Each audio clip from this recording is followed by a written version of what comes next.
راجل معجون فن بيتنفس فن بمعنى أصح، موهبة فذة ونادرة الوجود الحقيقة، خدت فرصتها متأخر شوية بس قدر يثبت نفسه بدون مبالغة كواحد من أفضل الفنانين أو توب 15 ممثل في تاريخ السينما المصرية، وبالنسبة لي هو أفضل ممثل في الألفية الجديدة. فسلام عليكم، أهلا بكم في برنامج الفيلم. انزل بالتتر يا ابني.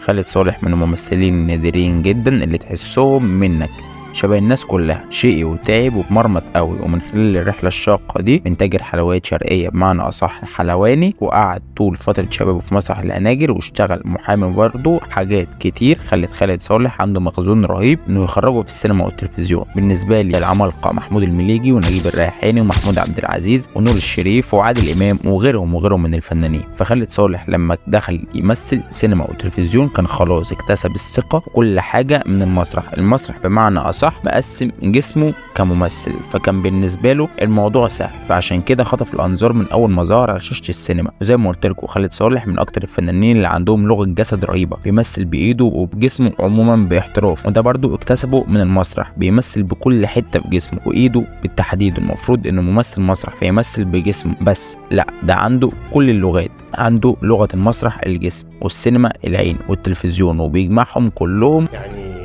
مش اللغة، وسيلة التعبير. يعني في المسرح هو الجسم،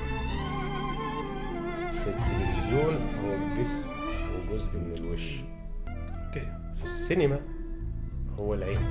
ممثل جه مع جيل اقل منه موهبه بكتير، تحسه مدرسه قديمه، ممثل بطراز قديم ينتمي للمدرسه القديمه، تحسه زكي رستم الجيل ده. زي كمان انه من اكتر الممثلين المتواضعين المحترمين والمثقفين اللي تحس ان النجوميه ما عملتش معاهم اي حاجه خالص، راقي بطريقه مش طبيعيه، زي لقائه مثلا في برنامج المقالب حلو بينهم. الكويس في خالد ان هو عمره ما اصابته اي امراض نجوميه. لا خالص.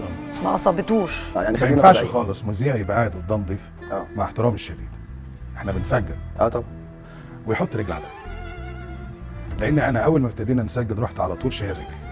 لو عايز تحط رجل على رجل. لا العفو. حاسس ان اصحابك بيحبوك؟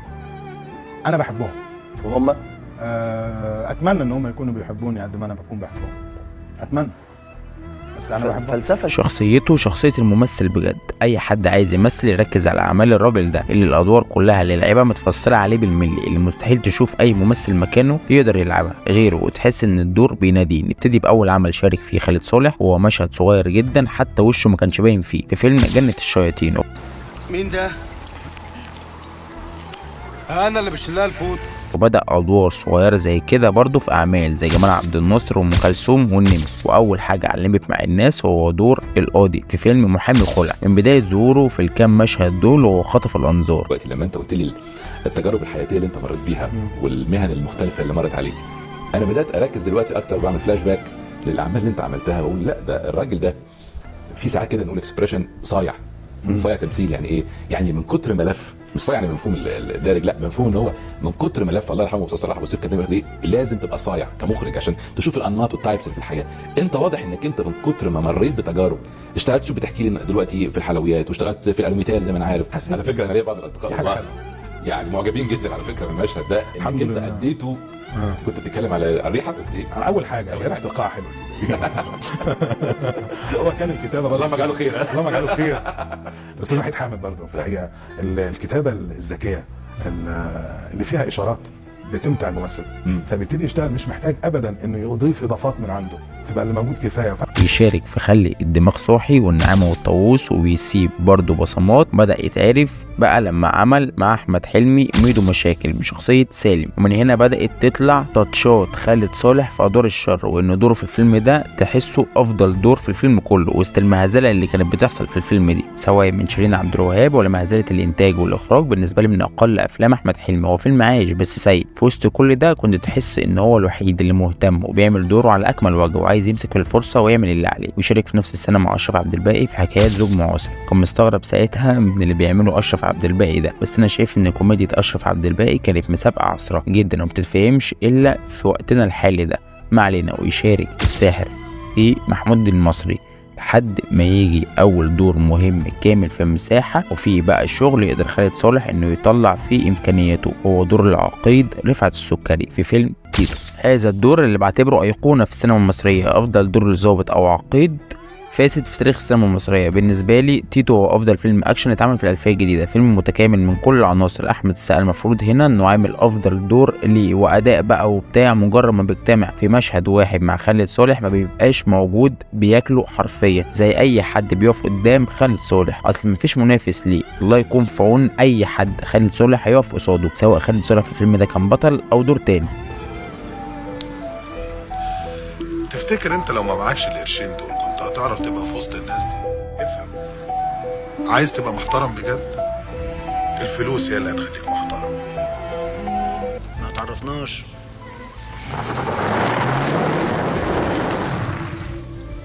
انا بابا يالا. لا ده مش بس كده، هو بيبقى تحدي كمان عند الممثل في الحقيقه انه يعمل دور نمطي بطريقه غير نمطيه. يعني دور الضابط اتعمل كتير، ودور القاضي اتعمل كتير، بس انك تدخل عايز تعمل حاجه مختلفه. هي دي الحكايه، ان ده جزء من التحدي كمان، يعني في التركيبه يعني ان من حق المخرج انه يشوفني في دور ضابط تاني، بس انا هعمله بطريقه تانيه خالص. هو ده الموضوع. اداني انطباع غريب جدا، اداني انطباع كنت لسه بقول لك انت بدات في سن كبيره و36 سنه وبتخش في تجربه. حسيت يا خالد انك انت عامل زي اللعيب اللي قاعد على الدكه 10 سنين قاعد على الدكه عمال يسخن، نزل جاب جول. حلو قوي التعبير ده، انا حسيت بده. في نفس السنة 2004 خالد صالح يشارك برضه في فيلم أحلى الأوقات، وبيعمل دور رائع كعادته في أفضل خط في الفيلم كله، خط يسرية وإبراهيم. أفضل خط كأداء تمثيلي في الفيلم كله، ودور هند صبري بالذات كان الأفضل في وجود حنان ترك ومنى شلبي. بس ما علينا، يعني الحلقة دي مش عن هند صبري بس، أكيد هيبقى في حلقة عنها. سنة 2005 بقى أعمال خالد صالح ابتدت تكتر وينتشر اكتر، واول حاجه نبتدي بيها هو فيلم ملاك اسكندريه اللي عمل فيه دور بالرغم انه مش كبير قوي، بس هو اكتر حاجه سابق بصمه في الفيلم كله بعد موسيقى الفيلم الرائعه للموسيقار الرهيب ياسر عبد الرحمن، والاخراج الرائع طبعا لساندرا نشأت. وهنا بالرغم ان احمد عز هو البطل الا وان الدور الثاني منتصر غطى عليه برضه كاداء. فيلم من افضل الافلام لاحمد عز، ده لو ما كانش الافضل. وانا قلت قبل كده مستحيل خالد صالح يعمل دور وما يعلقش معاك او ما يبقاش افضل دور في الفيلم. كده امال انت قاتل ليه؟ انا من عايز سندوتش كفته. خدت كام يا منتصر؟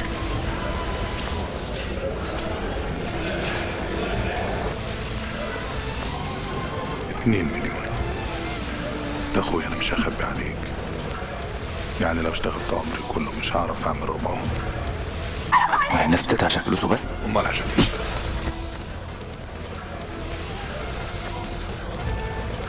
هتاكل بقى يا ادهم. انت عمرك طاق.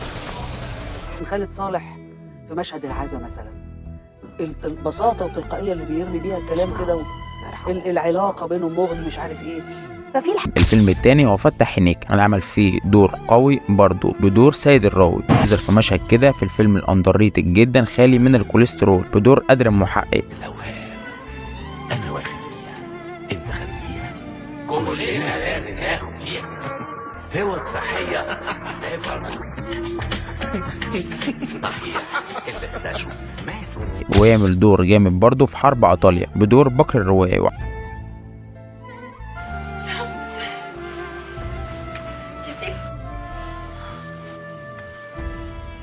وعمل أحلام عادية مع يسرا بدور فرج خنزيرة. سنة 2006 يشارك في فيلم عن العشق والهوى بدور صغير كده بدور مجدي حسني.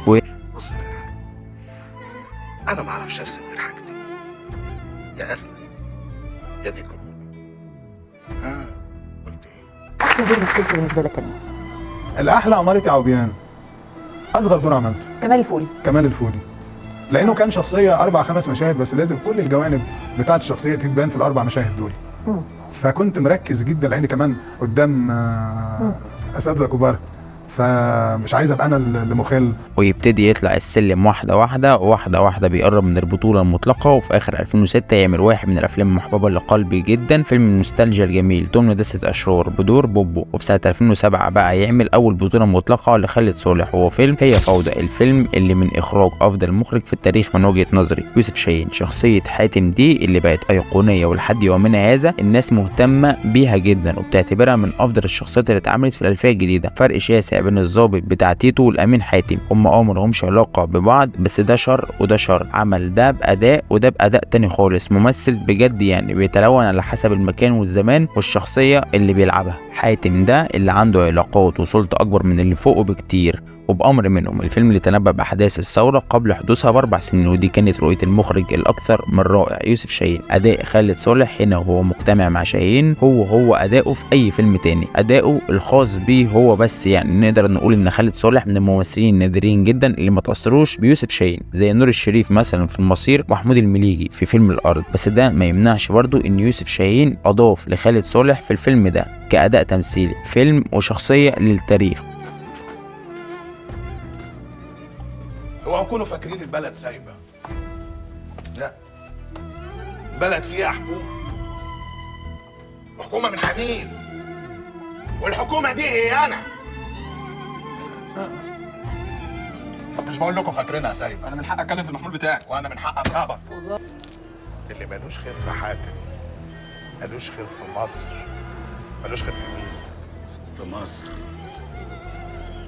ويعمل في نفس السنة مسلسل الطفولة سلطان الغرام. الراجل ما سابش حاجة ما أبدعش فيها يعني، وفيلم أحلام حقيقية وسنة 2008 بقى دي بالنسبة لي أفضل سنة لخالد صالح عموما، لأنه عمل في هذه السنة أفضل شخصية ليه على الإطلاق من وجهة نظري، وهي شخصية عمر حرب في فيلم الرئيس عمر حرب. كل اللي فات كوم والدور ده كوم تاني. الشخصية الوحيدة اللي انفعالاتها وتعبيراتها الجسدية والتعبير بالوش وبالعين بعيدة كل البعد عن أدوار خالد صالح اللي قبل كده. هنتكلم شوية حلوين عن الشخصية دي، لأن أنا بعتبرها واحدة من أفضل الشخصيات في الألفية الجديدة، ده لو ما كانش الأفضل بعد شخصية عبد الملك زرزور. أداء خالد صالح في الدور ده مسرحي بحت، مع برضه أداء سينمائي، وأبسط مثال على الأداء المسرحي اللي بشكل سينمائي وهو أداء الممثل الرائع اللي ما خدش حقه بربع جنيه، الأستاذ كرم مطوع في فيلم المنسي بشخصية أسعد ياقوت، رجل الأعمال الفاسد اللي ممكن يبيع أي حاجة عشان خاطر الفلوس، ولو حكمت إنه يبيع مراته وعياله يبيعهم. أفضل الأدوار التانية اللي شفتها من وجهة نظري، أداء رائع بالنسبه لي وافضل دور في الفيلم كله. دايما بقى كنت بشوف تشابه كبير ما بين اسعد ياقوت وعمر حرب، مع ان ده شخصيه وده شخصيه، بس تشابه في الاداء التمثيلي اللي الاثنين بينتموا لنفس المدرسه، واللي هي مدرسه الاداء المسرحي اللي بالنسبه لي اكتر مدرسه محببه لقلبي وافضل مدرسه اداء عموما، غير هاني سلامه بقى اللي كان اداؤه سينمائي بحت، تمثيل بالعين زي ما بيقول الكتاب، عينه معبره جدا. واللي طور عنده الحته دي المخرج يوسف شاهين، ان بداياته اصلا كانت معاه في الاخر. خالد صالح في الرئيس عمر حرب مفوتش شوط، ما تحسش لدقيقه واحده انه مش شيطان، ممثل زي ما قلت قبل كده ما ينفعش حد يغطي عليه من ناحيه الاداء التمثيلي. هاني سلامه اللي هو البطل الاول واللي الفيلم كان بيتباع باسمه اتمسح باستيكه قدامه، مع انه قدم اداء عظيم. الفيلم كله كوم، والمشهد الاخير والخطبه الاخيره والمونولوج اللي قاله في الاخر ده كوم تاني. المشهد الاخير في الرئيس عمر حرب انا مش هبالغ لو قلت اني شفته 100 مره، مش هكون ببالغ لو قلت ان المشهد ده من وجهه نظري الشخصيه يعني هو افضل مشهد في الالفيه الجديده. هذا المشهد الختامي الرائع اللي تحس ان خالد صالح سايب ايده خالص وهو بيمثل، بيتفنن بجد في المشهد الاخير. حسيت ان الناس مكاست الممثلين في الاخر هم بيمثلوا انهم بيسقفوا في نهايه المشهد بامر من المخرج، حسيت ان هم بيسقفوا بكامل ارادتهم لهذا العملاق على ادائه في هذا المشهد. الكاست كله بعد ما المناظره خلصت كلهم عينيهم على خالد صالح، اللي هو حد يا جدعان يقول له ان ده مجرد تمثيل بجد مش طبيعي. الدور ده ايقونه في الاداء المسرحي، اداء اقل ما يقال عنه انه اداء عالمي. الزبون مقامر، يعني طبيعي انه ما يكونش شريف او صاحب مبادئ. انت بتتعامل مع احط جانب في الطبيعه البشريه، شهوه الربح، ومع ذلك الزبون دايما على حق مهما عمل فيك. اسكت، لو اتكلمت بره. كرامتك تقلعها مع لبسك وتلبس اليونيفورم. الناس هنا نوعين يا خالد، نوع عديم الموهبه كل طموحه في الحياه لقمه العيش، هم دول اللي اتحط لهم القانون. القانون صور يحميهم ويأيدهم في نفس الوقت. النوع الثاني الموهوبين، أصحاب الأحلام والقدرات الخاصة. الناس خايفين يا خالد وحاسين بالأمان عندي أنا. المفتاح الحقيقي للإنسان هو الخوف، دايما خايف، عشان كده بيحب يعيش في قطيع. أنت عارف إيه مشكلة الإنسان يا خالد؟ إنه اتخلق عشان يكون خالد. كمان ما بحبش الكذابين، لأن مهما كان كذبهم متقن لازم ينكشفوا. انت اكتشافك لكذبها كان مخطط له. انا قبل ما اربط رباط كذبتي لازم احط احتمالات. انت مصلحتك معايا، انا المدير الحقيقي للمكان. انا مدير كل الموظفين والفاسدين الاثنين، ومش عايز الكل فاسدين. غلط، مش في مصلحتي حتى. وبعدها يعمل مسلسل الرائع أيقونة الطفولة برضه بعد الفراق بشخصية يوسف الصياد. وكأن ده عادي، لا وقال كمان من العادي. وبعدها يعمل حاجات زي تاجر السعادة وآخر أيام الأرض وموعد مع الوحوش. وسنة 2010 يعمل مع السقا الفيلم الكوميدي ابن القنصل، اللي في أقل أفلامه وعامل برضه دور صعب محتاج مشية معينة ومحتاج شغل بدور القنصل. وبعدها سنة 2011 يعمل كف القمر بشخصية ذكري القط وملحمة الريان، المسلسل الرسمي في كل بيت مصري سنة 2011. ومش هتكلم عن الأداء لأن كده أداء خالد صالح المعتاد. وسنة 2012 تستعين بالمخرجة العظيمة ساندرا نشأت في كام مشهد بدور الشيخ الديني اللي عمله بطريقة مختلفة ورائعة في فيلم المصلحة وفرعون وفيلم محمد أمين، الفيلم اللي جواه مصر بأكملها. فبراير الأسود هيبقى فيه حلقة كاملة عن فبراير الأسود لأنه بجد يستحق إنه يتعمل عنه حلقة. حصل ان الحياة في البلد وصلت لمرحلة البيبي، وان اي كلام عن الامل يبقى نوع من الوقاحة. سنة 2013 السبكي يقرر يجيب 2 فز في التمثيل، يجيب الصاوي وخالد صالح. تجربة مش موفقة خالص، لكن ما نقدرش نقول حاجة على أداء خالد صالح لأنه برضه عظيم. اركب يا فتحي. لا ما اعرفش اسوق. مش هتسوق، اركب ورا. ما اعرفش اسوق ورا. ويعمل آخر 3 أعمال ليه قبل ما يرحل عن عالمنا ومع حلاوة الروح والراوي والجزيرة الجزء الثاني بدور الشيخ جعفر. أقوى دور في الفيلم كله، حتى يا جدع هو مريض بيمثل ولا أقوى من الأول. شهداؤنا في الجنة وقتلاهم في النار. فكلمته بعديها بساعة، قلت له عملت ايه؟ قال لي مضيت طبعا، وانا عبيط اسيب فيلم زي ده، انت وشريف عرفة والسقا والجزيرة. قال لي بس انت مش خايف على الولاد مني؟ قلت له بالعكس انا عايزك عشان تخوف الولاد، لانه الدور تقيل وهو قدها بسم الله ما شاء الله. الله يرحمه، كان موهوب يعني بشكل كبير. الله يرحمه.